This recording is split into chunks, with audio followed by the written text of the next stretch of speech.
Plating എടുക്ക. ഇതാ.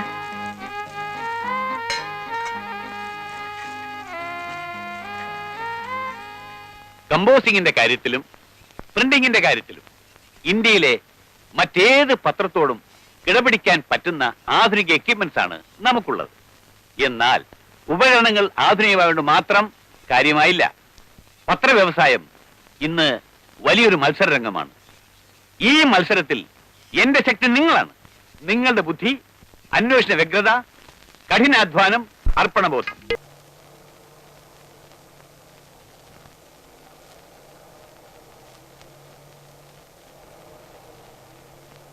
നമ്മൾ കണ്ട സിനിമയെ കുറിച്ച് ശശി എന്താ റിവ്യൂ എഴുതാൻ പോകുന്നത്? എന്താ എഴുതണം? നല്ലതാണെന്ന് എഴുതടോ. എനിക്കിഷ്ടപ്പെട്ടു. ഓ, സൂക്കേടുകാരുടെ കഥയായതുകൊണ്ടായിരിക്കും ഡോക്ടർ സാറിനങ്ങ് പിടിച്ചുപോയത്. എനിക്കിഷ്ടപ്പെട്ടില്ല. നിങ്ങൾ പത്രക്കാരിങ്ങനെ ഭയങ്കര സിനിക്ക. താൻ പ്രത്യേകിച്ചും. ആ, ഞാനിങ്ങനെ ഇഷ്ടപ്പെട്ടില്ലെങ്കിൽ ഇഷ്ടപ്പെട്ടില്ലെന്ന് തന്നെ പറയും.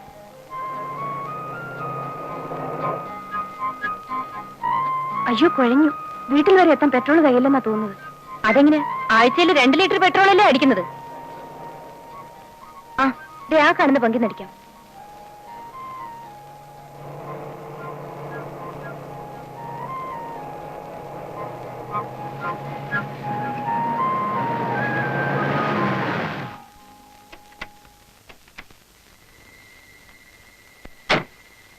ഇവിടെ ആരും കാണുന്നില്ലല്ലോ. ക്ലോസ് ചെയ്തെന്നാ തോന്നുന്നത്. ദാ 10 മണി കഴിഞ്ഞ് വിൽപ്പനയില്ലെന്ന്. ഇനിയിപ്പോ എന്ത് ചെയ്യും? സാരില്ല, നമുക്ക് പോയി വിളിച്ചു നോക്കാം. വാ.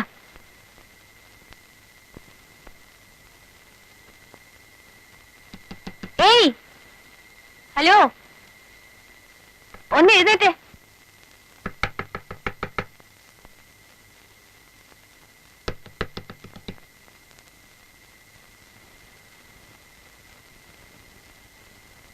പെട്രോൾ, കുറച്ച് പെട്രോൾ വേണം. അയ്യോ, അങ്ങനെ പറയല്ലേ, ഞങ്ങൾ പാവം പെണ്ണുങ്ങളല്ലേ. പ്ലീസ്.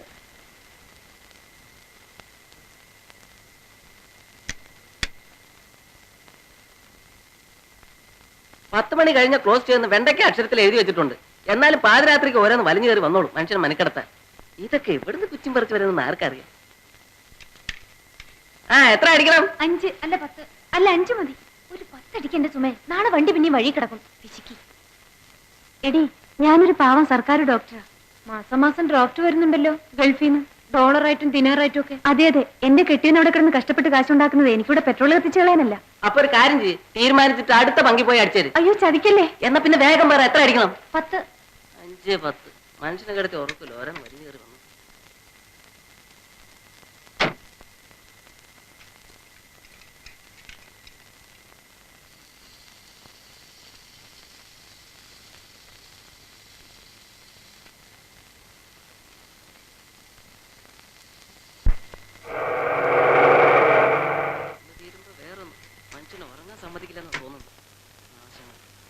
എത്ര അടിക്കണം? ഒരു 25 വേഗം അടിക്കും. 25. നീ പോയി ബില്ല്, ഞാൻ ഞാൻ അടിക്കും പിടിക്കൊന്നും വേണ്ട. ബാക്കി നീ വെച്ചോടെ. ആ, എന്നാ അടിച്ചോ. ഈ ബില്ലൂടെ നിങ്ങൾ ഇവിടെ നിൽക്കേ, അയാൾക്ക് അർജന്റാ.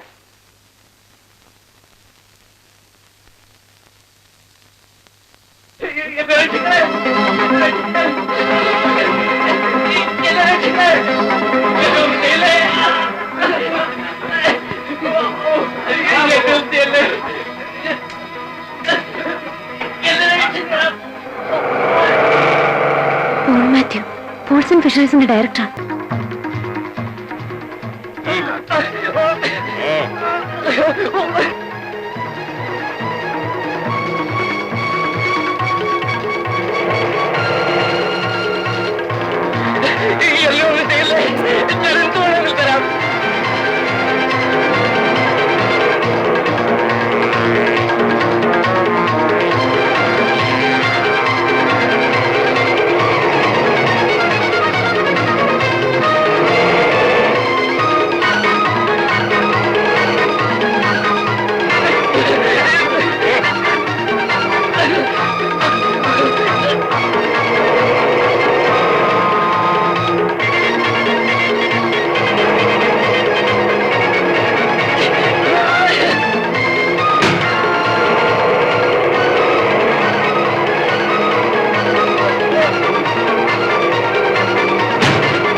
ഇദ്ദേഹത്തെ വേഗം ഹോസ്പിറ്റലിൽ എത്തിക്കും. Yes, sir.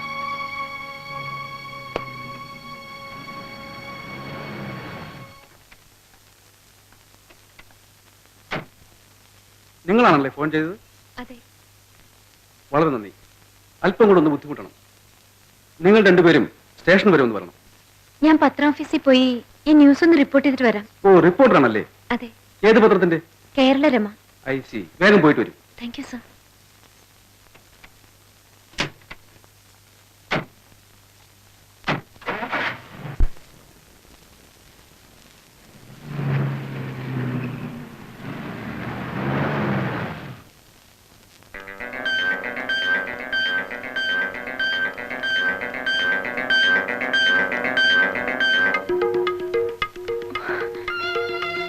എന്താ ശശി ആ സമയത്ത്? അതൊക്കെ പിന്നെ പറയാം.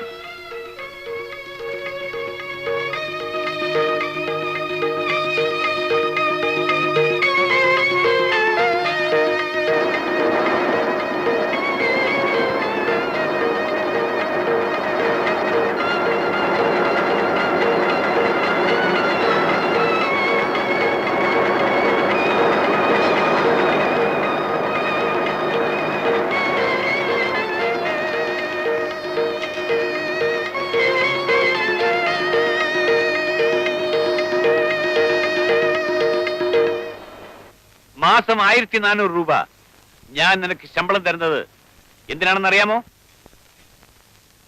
ചോദിച്ചു കേട്ടില്ലേ? ന്യൂസ് റിപ്പോർട്ട് ചെയ്യാൻ. ന്യൂസ് റിപ്പോർട്ട് ചെയ്യാൻ. എന്നിട്ട് നീ എന്താ ചെയ്യുന്നത്? പൗരബോധം, ധീരത, കർത്തവ്യബോധം. റബിഷ്. പൗരബോധം വിൽക്കാനല്ല ഞാൻ ഈ പത്രം നടത്തുന്നത്. ആയിരക്കണക്കിന് രൂപ മാസശമ്പളം കൊടുത്ത് എഡിറ്റർമാരെ റിപ്പോർട്ടർമാരെ ഞാൻ വെച്ചിരിക്കുന്നത് എന്തിനാണെന്ന് അറിയാമോ? I want news. എനിക്ക് വേണ്ടത് വാർത്തകളാണ്, ഹോട്ട് ന്യൂസ്. ഭാഗ്യത്തിന് ഇന്നലെ രാത്രി നിനക്കൊരു കിഡ്നാപ്പിംഗ് ന്യൂസ് കിട്ടി. നശിപ്പിച്ചു കളഞ്ഞു. സർ, ഞാനിവിടെ രാത്രി തന്നെ റിപ്പോർട്ട് ചെയ്തിരുന്നു. നമ്മുടെ പത്രത്തിലല്ലേ അത് ഏറ്റവും നന്നായി കവർ ചെയ്തത്? നീ ഈ പത്രങ്ങൾ കണ്ടോ? ഇന്നത്തെ എല്ലാ പത്രത്തിലെയും പ്രധാന വാർത്ത അതാണ്. നമ്മുടെ പത്രത്തിൽ മാത്രം ഈ ന്യൂസ് വരുമായിരുന്നു. നീ ശ്രദ്ധിച്ചിരുന്നെങ്കിൽ അങ്ങനെ സംഭവിക്കില്ലായിരുന്നു.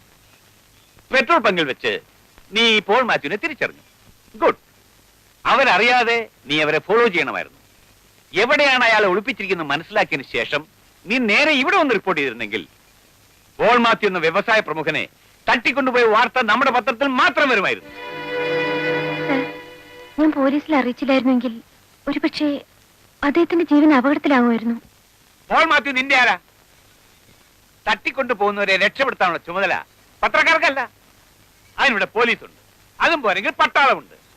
അവർ രക്ഷപ്പെടുത്തുകയോ ശവം കണ്ടെടുക്കുകയോ ഒക്കെ ചെയ്തോളും. നമുക്ക് ആവശ്യം വാർത്തകളാണ്, പൗരബോധമല്ല. മനസ്സിലായോ? Yes, sir. പൊയ്ക്കോ.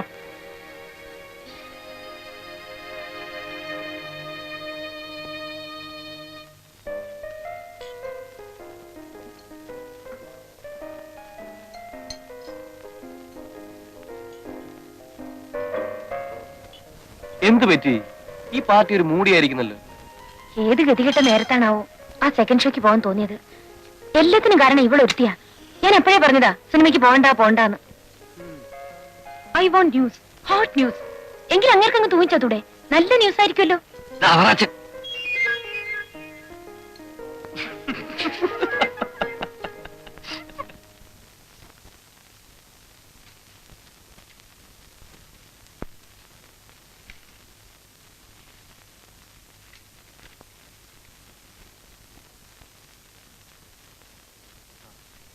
കഴിഞ്ഞോ? മത്തായി, ഓ, ഇത് കമ്പോസ് ചെയ്യാൻ കൊടുത്തേക്ക്. എനിക്ക് 2-3 റീഫിൽസും വേണം. ശശി സാറിനെ മാനവ സാർ വിളിക്കുന്നു. ഇതാ വരുന്നു. മൂലധനത്തിന്റെ ഭാഗവില നിശ്ചയിക്കാൻ ഇവിടെ ഒന്ന് ചുറ്റാതെ കൊണ്ട് കൊടുക്ക്.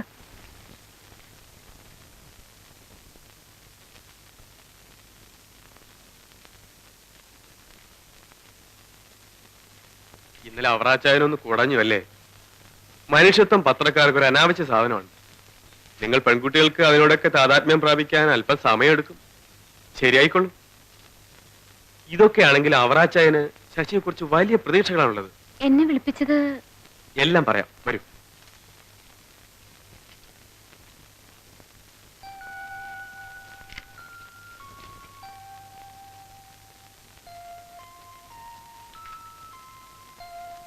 ഇരിക്കൂ.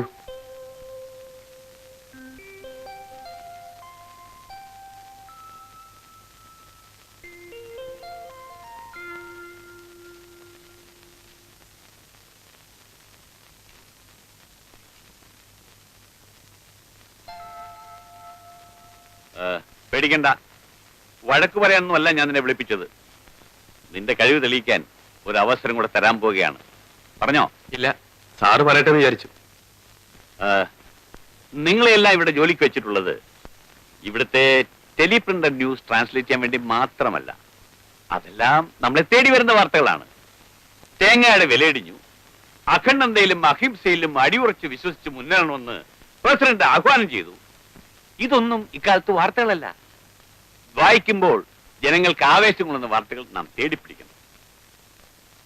സെക്കൻഡ് ഷോ കഴിഞ്ഞു വരുമ്പോൾ വീണ് കിട്ടുന്ന വാർത്തകളല്ല നമുക്ക് ആവശ്യം എന്ന് സാരം. മനസ്സിലായോ? നോക്കൂ, ഇതത്ര പ്രാധാന്യമുള്ള ന്യൂസ് അല്ല, പക്ഷേ നമ്മളിത് പ്രാധാന്യമുള്ളതാക്കണം. മേഴ്സി കൊലക്കേസിലെ പ്രതി രവി വർമ്മയെ ഈ മാസം 21-ാം തീയതി തൂക്കിക്കൊല്ലാൻ പോകുന്നു. അയാളുടെ ദേഹഹർജി പ്രസിഡന്റ് തള്ളിക്കളഞ്ഞു. നാളത്തെ എല്ലാ പത്രങ്ങളിലും ഈ വാർത്ത വരും, നമ്മുടെ പത്രത്തിലും. 17 ദിവസം കഴിയുമ്പോൾ ഒരു വാർത്തയുടെ പത്രങ്ങളിൽ വരും, രവിവർമ്മയെ തൂക്കിക്കൊന്നു. നമുക്കത് മാത്രം പോരാ, രവിവർമ്മ ഇനി 17 ദിവസം കൂടി ജീവിച്ചിരിക്കും. അതിനുള്ളിൽ തിരുവനന്തപുരം സെൻട്രൽ ജയിലിൽ ചെന്ന് അയാളുമായി വിശദമായി സംസാരിച്ച് ഒരു ഫീച്ചർ തയ്യാറാക്കി. തൂക്കിക്കൊലയ്ക്ക് വിധിക്കപ്പെട്ട മറ്റു 4 പ്രതികൾ കൂടെ അവിടെ ഉണ്ട്. അവരെയും കാണണം, അവരുടെ കഥയും എഴുതണം. പക്ഷേ രവിവർമ്മയ്ക്കായിരിക്കണം ഇമ്പോർട്ടൻസ്. അയാളാണല്ലോ ഗ്ലാമറുടെ കൊലപാതകം ചെയ്തത്. സുന്ദരിയും ഗർഭിണിയുമായ സ്വന്തം ഭാര്യയെ വിവാഹമോചനം ചെയ്ത് അന്ന് രാത്രി തന്നെ കൊലപ്പെടുത്തി. എന്താ തന്റെ മുഖം വല്ലാതിരിക്കുന്നത്? ഒന്നുമില്ല. ജയിലിൽ പോകാൻ പേടിയൊന്നുമില്ലല്ലോ? അങ്ങനെയൊന്നുമില്ല. ഫോട്ടോഗ്രാഫർ ചന്ദന്റെ കൂടെ അയക്കാം. അജിത്ത് ആയിരുന്നു നിനക്ക് പറ്റിയ ആൾ. പക്ഷേ ക്രിക്കറ്റ് ടെസ്റ്റിന് പടം എടുക്കാൻ അജിത്ത് പോയാലേ ശരിയാവുള്ളൂ. നാളെ തന്നെ തിരുവനന്തപുരത്തേക്ക് പുറപ്പെട്ടുള്ളൂ. യാത്രയ്ക്ക് താമസത്തിനുള്ള അറേഞ്ച്മെന്റ് എല്ലാം ചെയ്തിട്ടുണ്ട്.